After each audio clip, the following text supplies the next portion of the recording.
Until about the middle of our century, the papacy was confined to a condition of isolation and monologue.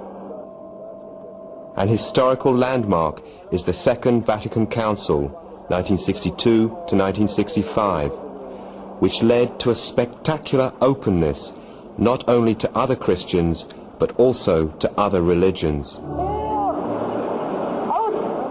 The chief inspirer of this policy of openness, Pope Paul VI, on Pentecost 1964, established the office of the Holy See for non-Christians for the expansion of the interreligious vision. The politics of this policy of openness are expressed quite characteristically in the so-called apostolic journeys of the Pope throughout the world.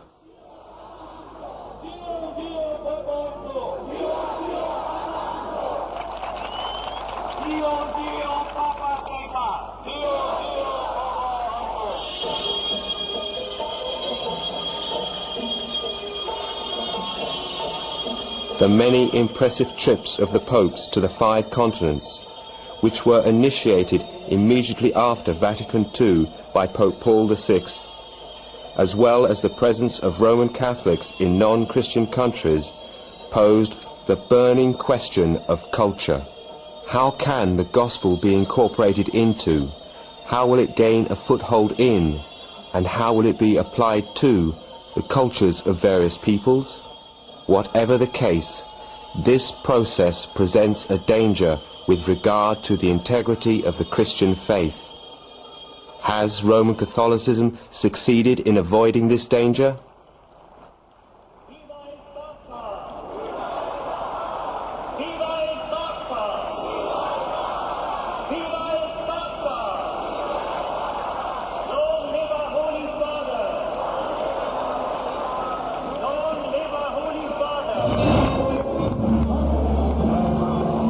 Unfortunately, Roman Catholicism has acknowledged the possibility of enriching Christianity by different cultures.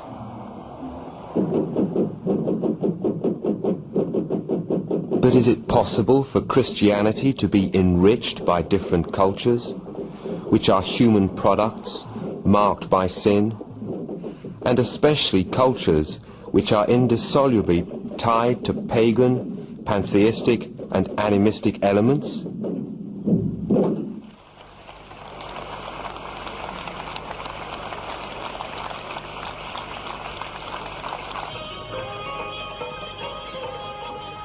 It is clear then that Roman Catholicism, by means of a cultural theology, has accepted a new, refined syncretism.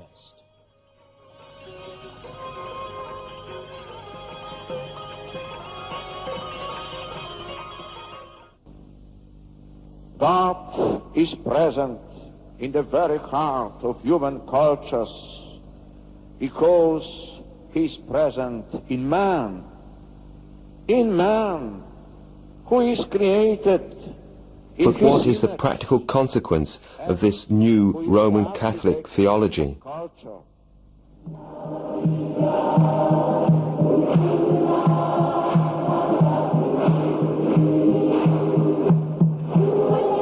Elements of local cultures, which were built without Christ, have already entered into churches and have adulterated the spirituality of Christian worship.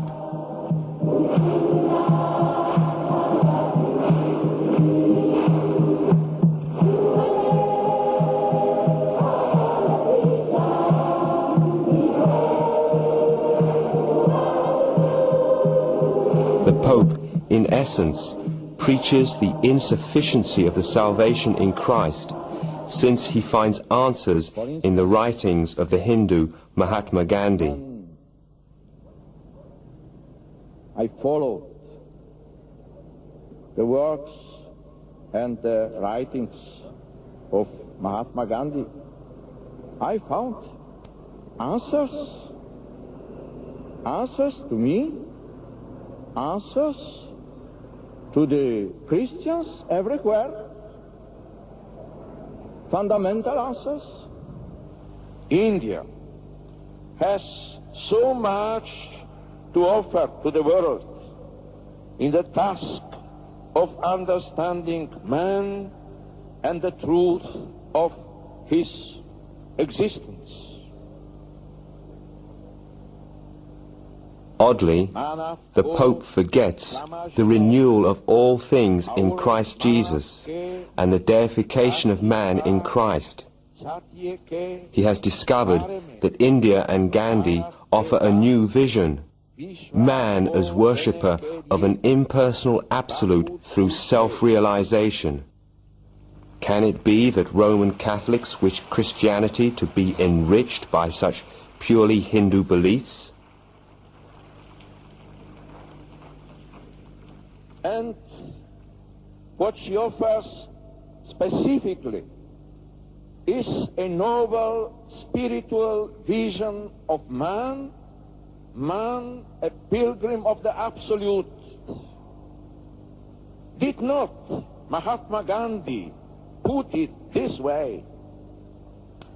What I want to achieve, what I have been striving and pining to achieve, is self-realization, to see God face to face. The Roman Catholic theology of culture leads to an affirmation of other religions. In 1985, in Casablanca, Morocco, in front of 80,000 young Muslims, the Pope sanctioned the dialogue with Islam and assured the Muslims that we have the same God.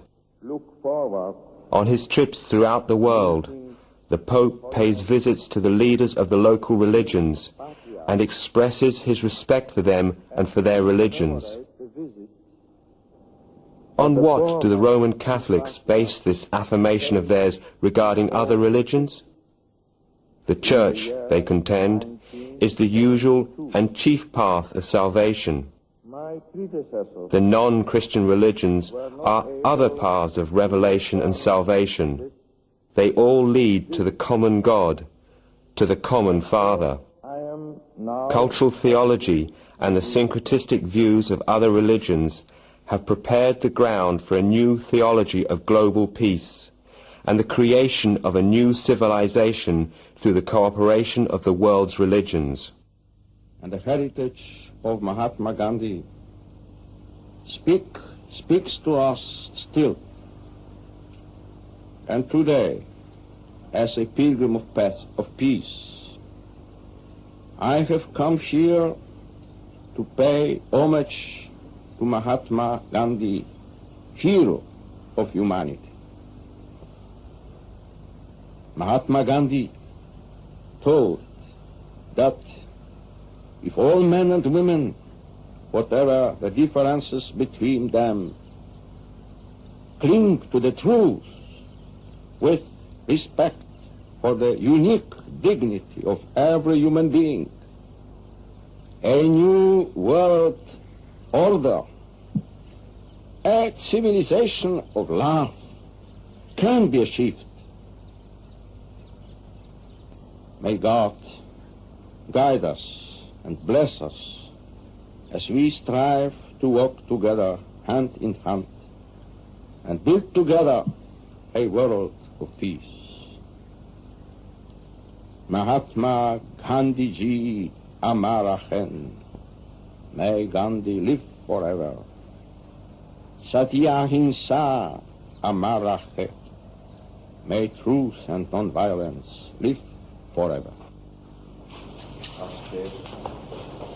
The openness of the Vatican to other religions for mutual knowledge and mutual enrichment is being steadily expanded. Pope Ioan Paul and the Dalai Lama.